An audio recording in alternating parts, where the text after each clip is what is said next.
story. It's been wonderful to meet them, and I'm looking forward to talking to them. Most of us can remember when something momentous happened in our lives, where we were and what we did. It could be the loss of a loved one, or it could be something that we treasured, or it could be a game like a child or a degree or a Louis Vuitton handbag. But for the women of Saudi Arabia, the stroke of midnight on the 23rd of June 2018 will always and ever be a memorable occasion, because it was at that exact moment that women of that country were allowed to drive for the first time since the motor car was invented. It was a significant occasion and certainly celebrated enthusiastically in Saudi. Traffic policemen were filmed handing out roses to female drivers, an extremely unusual act in a conservative, gender-segregated society where the rules govern male-female integration. In the past 18 months, Saudi Arabia has got used to women driving, and the fact that they can drive has generated a whole new industry for and on behalf of women. The rise of vehicle sales in Saudi is primarily due to women choosing the cars they want to drive and own. Other provisions were also opened up for women, such as being allowed in the military, being allowed in retail sales, being passport control officers, air traffic control officers, and being taxi drivers, both of which require driver training, of course. And this is where Deborah Sherwood and Kathleen Haig come in, and they are here today. So welcome to the Dubai Motor Show. They are both international driving assessors, course developers and driver training instructors with the Aramco Driving Centre. Welcome to the Dubai Motor Show. Lovely to have you here. Thank you. So first, Deborah, start with you. How did you, as a Canadian or someone based in Canada, and being from the UK originally, how did you manage to get to Saudi Arabia to teach Saudi women how to drive? Well, I was aware of the change in law was coming, but I had no idea that there was an opportunity, especially for me. I was driving home one day after doing a driving lesson, and my phone rang from Texas Aramco, and they just basically laid out what they would like me to assist with, and I was blown away. So obviously I had to take a bit of time to think about it, and to think about what changes it would make for me having to leave my family behind and go to the other side of the world to assist. But knowing what I would be doing, assisting the women of Saudi, and to be part of massive change in history, it was a no-brainer. I wanted to do it no matter what. So it didn't take long for me to obviously give my answer that yes, I would love dearly to assist, and we went through the process of getting abroad. So you weren't allowed to take your family to Saudi to support you? I could have done. I could have taken my family, but they're all had their jobs. They're all integrated, doing big things already in Calgary, in Alberta. So I didn't want to take them away from that. So how long ago was that you arrived in Saudi? It was actually the 31st of March 2018. I remember it clearly. So you arrived before the women were allowed to drive? So, yes, that's right. So to initiate the training, they had already been partially trained, and we were just developing them even further. So you were training the trainers? That's right, we were training the trainers. We were training people that had been selected to be instructors. So that selection process went on before women were actually allowed to drive on the road? That's correct, yes. Oh, very interesting. And where are you based? We're based in Myhre. And in a compound, or? Yes, so it's in the Aramco compound, yes. Yeah, okay. So we'll come to you, Kathy.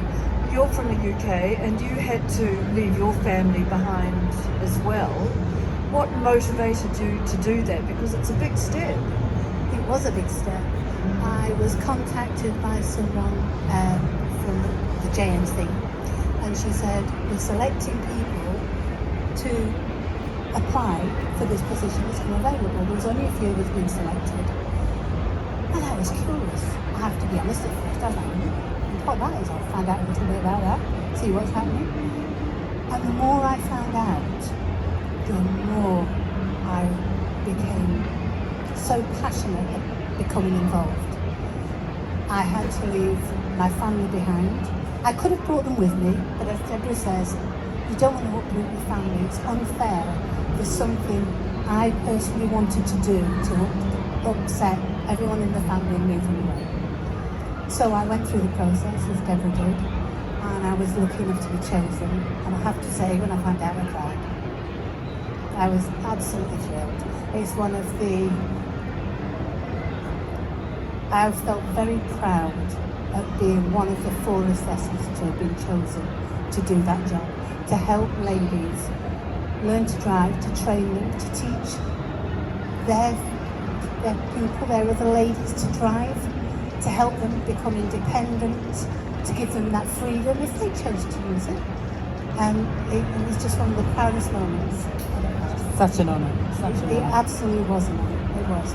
So did you realise before you got there and started teaching the women that you were part of historical, groundbreaking endeavours, I suppose, in Saudi? Did you feel that at the time? Yes, I did. I realised, but not to the extent until I arrived in Saudi Arabia. I arrived the day before the ladies were allowed to learn to drive. And my first day of work was the day they were allowed to learn to drive.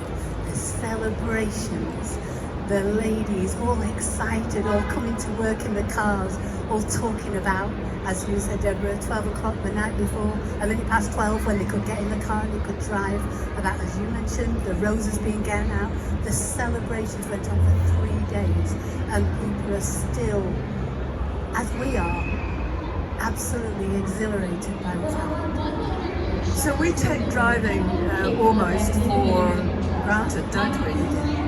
We grow up with cars, we grow up expecting to be able to drive, but Saudi women didn't have that legacy. So when you first started driver training the women, did they think differently to us about being behind the wheel? They did. They didn't even know how to put the key into the ignition. They had absolutely no idea. They'd always had a driver. It may have been someone that was employed, it may have been their father, it may have been their brother, it may have been their uncle. They'd always had someone to do that for them. And the 23rd was the day they got to get in the car and be taught, this is where the key goes, this is how you get the car to move, this is how you take your independence and drive yourself forward. Where were you then? We were talking about you always know where you were when this happened. Where were you on the 23rd of June watching this happening in and around the city of wherever you're based? We were planning to be out on the roads with the girls, and we had a discussion. We decided it was their moment. We'd already supported them, we'd already got them ready, and we thought it's their time to be with their family. We would watch from afar, and that's what we did. We actually were living in a tower that actually let us see and view and see all the horns and see all the lights, and it was just fantastic to watch. We wanted to give them that moment, and we joined in with them the next day with their celebration. It was just amazing. We watched it on the media, it was just fantastic. So did they learn to drive or get their licence before the 23rd of June? Did they go somewhere to learn to drive first? Some of them did it so they could be trained in compound before they could go out on the road, obviously. But they could be trained in compound or in safe areas and have their licence ready to be able to drive. But we're referencing the instructors that we trained were the ones that we were supporting that had their licences ready for the 24th. Were the women, any women nervous, or were they more excited behind the wheel? There was nerves because they'd never done it before, they'd seen it done. They sat at the side, but they'd never done it themselves. The excitement, the quality, the excitement that was there. So the nerves were much less than the excitement. Far outweighed. So you've been here for about 18 months now. ask you, Jeffrey, are there any lighter moments that you can relate? Any funny occasions that you can talk about? I can talk about. I know that you can't spill the beans, but there must be something funny you remember. I remember going out with the driving instructor. We were training, and she was new to everything. So we were teaching her how to do it. And the shock when the car moved forward, we got to bring your foot up slowly, bring your foot up gently. We don't want to do it lurching forward. And it wasn't funny, but her face, it was like, oh, I'm doing this, I'm really doing this. It was it was not funny, it was just First time experience.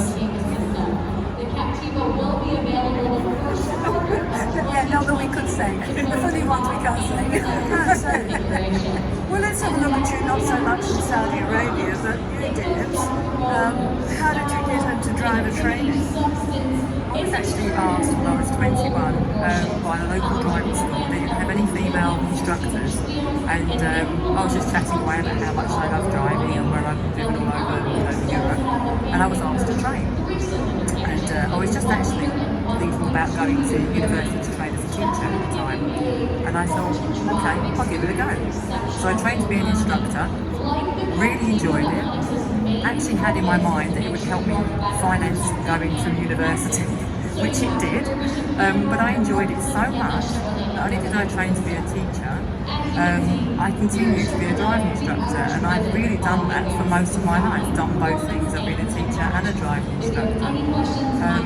And then basically we decided to emigrate to Canada. I went into the education department there, and just thought I miss driving instructing. So I actually opened a driving school and have an academy in Canada, in Alberta, and it's just been awesome. It's been fantastic because obviously it's teaching, and it's just such a passion to be able to do it full time and have my academy there was just wonderful.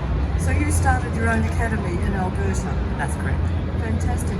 Have you ever raced or rallied or gone off-road? Off-roading for sure. I think in Alberta you're off-roading most of the time where I live. But I haven't done rallying once, but I'm hoping in the future I can do a lot more and have a bit more time to actually achieve the things that I've dreamed about doing. Maybe you two could get together and do navigation and driving. I think it would be sport. wonderful. We would be Get a perfect. team together. All you have to Definitely. do is come up I with think a there's a team program name. in that. And so what about you, Kathy? How did you start off? I was a software engineer originally, and I was a consultant to the railways in the UK, to rail track, power track, all railways. And I was good at my job, but it wasn't fulfilling me. My husband was a trainer, driver trainer, and examiner in the army. And when he came out of the army, I was talking about it, and I was saying, I'm just not getting fulfilled with my job as I was. He said, train to become a driving instructor. He says, you've got a good personality, you would be right for it. So I thought about it. I thought, what a good idea, I'm going to try that. I found my passion. I absolutely found my passion when I did that. To help people to, as I said before, to become independent. You make a difference to someone's life. What you can do, they can go out, they can get different jobs. They can enhance their career, all because they can drive. And you're party to that celebration the day they pass. Oh, it was wonderful. So I developed my own driving school and employed other instructors, and it went from there. I've been doing it for almost 20 years, and I'm as passionate about it now, if not more, than I was when I began. And this is like a culmination. Being in Saudi Arabia is the culmination for me. I'm almost 60, and so look to retire in a few years down the line, and this is just the peak for me. It's been wonderful, as it has for us all. So I always imagine that if you're a driver training instructor, some of your pupils give you some very hairy moments. Oh, I could tell you some stories. Oh, now I could can tell you? you, I can. Can you? Okay. I was teaching a nun. A nun came to me one day and she said, I want some money, and I dreamt the Lord said, I need to learn to drive. And I said, if the Lord told you to drive, I will teach you to drive. So, took her out, got her going, we started moving, and we ventured into the town. So it was 2 lanes, lovely sunny day, the windows was open, you don't get a sunny day in the UK very often, so it was a nice day. So we're in the car, and we're at the traffic lights, and she stopped. So I said, okay, sister, just put your foot down, start the engine, bring the clutch up slowly, hold it still, don't speak to me, pardon, don't talk to me, you're putting me off when you talk to me. So I'm like, but don't speak to me. Well, when a nun tells you, you sort of, oh, what do I do? So this happened, she stalled 3 times, the lights changed 3 times. So by now, people's overtaking us. Expletives until they look in the car and it's a nun sat in the driving wheel and then suddenly, zip, nothing.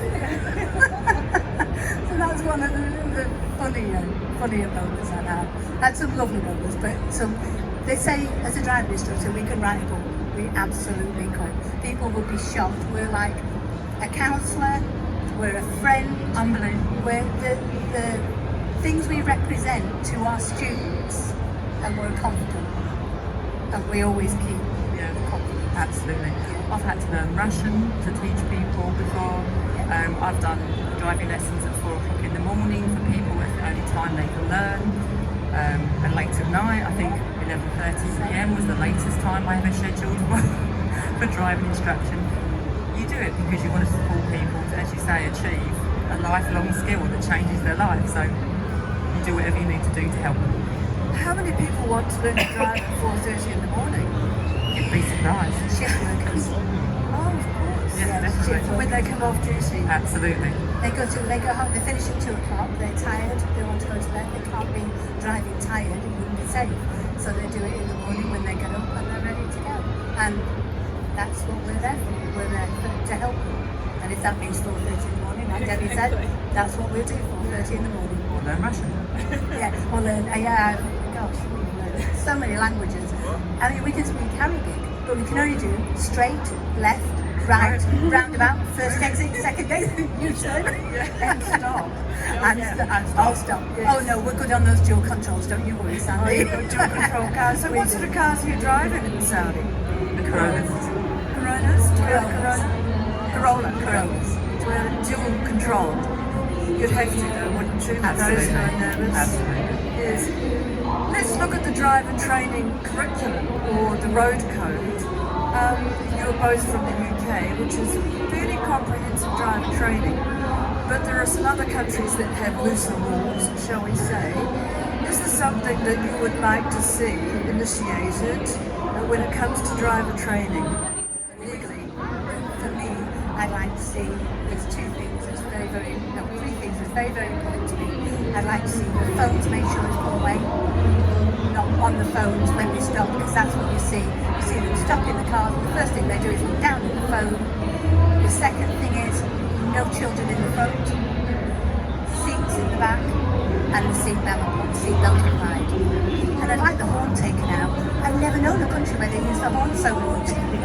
As Saudi. Yes. And I think it's lots of countries, and I've only become Have you driven in Italy? Yes. No, I haven't. They use the horn a lot there Yes, as they well, do. and they go drive very quickly. Can I just add to that as well? Can. We actually were asked, we were selected from various countries. I'll try and speak up a bit. We were selected from various countries, as in the UK, Canada and America, to actually do a blend of international driving. We actually did assist write the programme and develop the curriculum, the theory, behind the wheel sessions and the actual exam test. We worked with the traffic police to actually approve their course, so it is of an international standard. It's a blended. So where's that course, where is it applied? It's applied in obviously Morocco at the moment, and I'm not sure how far it's going to go. We're hoping it will be a model. Driving schools, what we have developed at Saudi Aramco gets passed along to the other driving schools, doesn't it? So what we're doing is going far and wide within Saudi Arabia. So the standard is rising, isn't it? And the ladies are driving to a good standard, and they are driving well. They are doing a good job of learning, and they're doing a really good job of applying what they learn and teaching the children. So when it comes to driver training, have you got the ability to recommend to governments, for example, in Saudi Arabia or any other country? Well, we do, as in we're a board of assessors, but obviously we don't do the recommendations. We recommend to the company we're with, and they have to take it further. And what about the cars in Saudi? We hear, that there are some quite flash cars because it's a very, very rich country. Have you found that they all drive really luxurious cars? Really, there's certain areas, but generally it's the same all over the world. I mean, everyone's just commuting to work. I mean, are you going to take your Maserati or your McLaren along the highway to work? Probably not, because we do have a few go-passes, but generally people are driving standard normal cars. However, can I For that say, business. when the girls, that first day they were allowed to drive, I was amazed at some of the cars that was inside the car park, weren't you? There were some beautiful cars. Do you get the chance to go off-road, go out into the desert yourselves? I just did recently, just drove to, and that was a pretty amazing experience. I hadn't driven up until then, so my husband hired a car, made sure I was on the insurance, so it was my first opportunity to do it, and it was an eye-opener, but it was really interesting, it was really good. There are some wonderful places in Saudi Arabia for people to visit and see. Really interesting, wonderful places. So isn't it the ultimate irony that you as driver training instructors in Saudi Arabia, you're not allowed to drive, because you're not resident? Is that true? It is. We have to have something called a Mikala, which is like a residency, to be able to drive. However, now we have our international license, and because we have our international license, we can now get a car and we can drive, so we've rectified that situation. But yes, it certainly was ironic that we were training the instructors and the examiners and the lecturers, but we couldn't go on the road. So how did you get your international license? Did you have to sit a test? No. I got mine in the UK. And I got mine in the States, actually.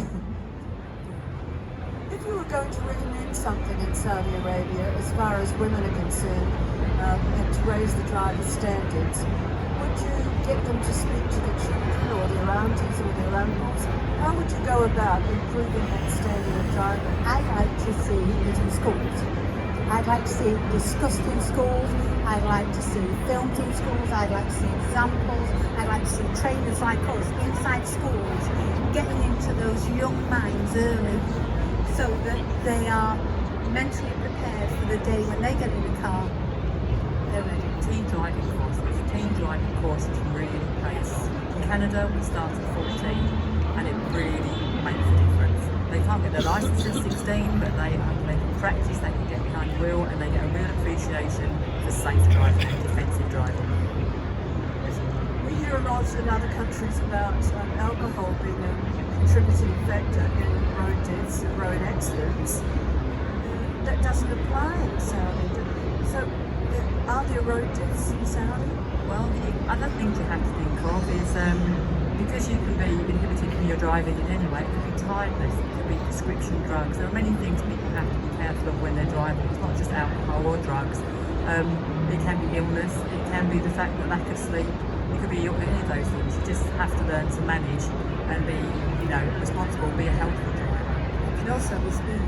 Don't forget, it doesn't matter whereabouts you are, which country you're in. There are people who like to go fast and do that on the roads that aren't appropriate for that.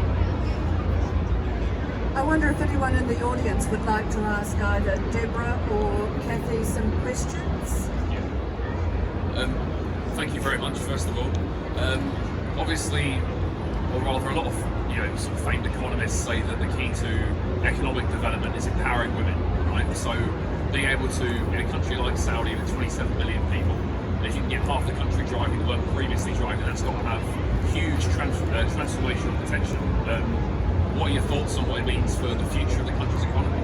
Absolutely it does. It's changing. It's like we were talking earlier, that Saudi is oil based, but as Sandy said earlier, that has a sunset, and that's going to stop. And now they have put women on the road and putting women in positions and in key positions, and that's going to help the economy drive it forward, and not necessarily when they come out of the oil, they'll have other things they'll go into. Well, I have to say, in a year and a half that we've been there, well, obviously after the 20th of June, it's just been amazing to see the snowball of, we didn't see it before, but to be having women drivers around you on the road, everywhere you go now, even just in normal business, in normal shops, seeing women there because they manage to drive themselves there as well, which is fantastic. And as you say, the court offices, and it's just snowballed, it is fantastic. They are so grateful for the opportunity. We got in, and we were talking earlier, that we got in and there was a lady Uber driver, and we were so excited. We were absolutely lady Uber thrilled. driver. It was wonderful. So yeah, they're in all areas now, and it's diversifying, and it's wonderful to see. Anyone else like to ask a question of these ladies? Yes, please. Hi. I'm a visitor from Europe, and I'm curious, how does the exam work here? What is the exam for the driver license? It's very similar to the UK exam. It's very, very similar. The standard is very high. We have set the standards high, so that when they go out on the road, they're good drivers, they're defensive drivers, they're safe drivers. So on par with the UK and Canada and America and Wales. I want to mention Wales too. United Kingdom. We did work with the traffic police to get it approved, so, and they were very, very happy with the system that we developed. Okay, so another this time personal one. What would be your dream car for both of you? I'm a bit partial to an Aston Martin. Well, I like the Audi R8 convertible. That is, if someone wanted to gift me, I would be a very happy lady. No, that's something I would like. And in fact, speaking about dream cars, the Women's World Car of the Year is being announced here at 5 o'clock tomorrow night. And one of the categories is the dream car category. So if you're here at 5 o'clock tomorrow night, you'll find out what the women motoring journalists have decided is their dream car. I can't tell you any more than that because otherwise I'd have to shoot you. I'd like to thank Deborah Sherwood and Kathy Haig, for being here and talking to us today. Very enlightening, and it's an absolute privilege to have them here. So big round of applause. Thank you very much.